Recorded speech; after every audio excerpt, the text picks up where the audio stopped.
Mga paraan upang mapanatiling malusog ang mga halaman. Unang-una ay ang pagtanggal ng damo. Ang pagtatanggal po ng damo ay dapat nating gawin upang mapanatiling malusog ang halaman. Dahil po kung hindi natin ito tatanggalin, ay ma-absorb ng mga damo ang nutrients na dapat sa halaman lamang.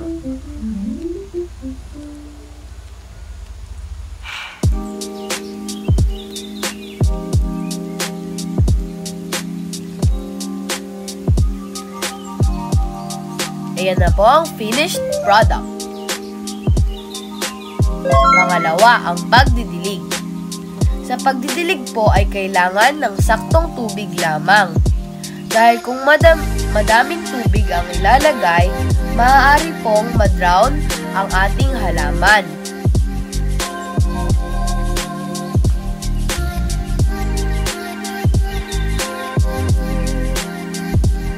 At ang pinakahuli po ay ang paglalagay ng pataba. Sa paglalagay po ng pataba, ay gagawin po muna nating loose ang lupa. At saka po, ilalagay na natin ang pataba. Dapat po na nilalagyan ng pataba para po mapanatiling malusog ang ating halaman at para po magkaroon ng nutrients.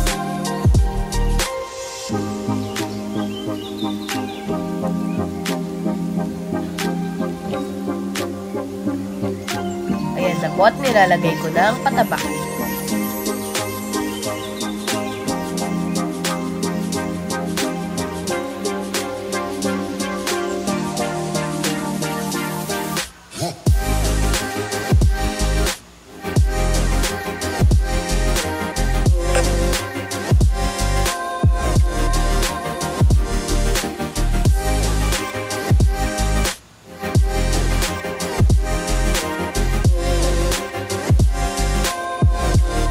Ayan na po, tapos ko nang ilagay ang pataba.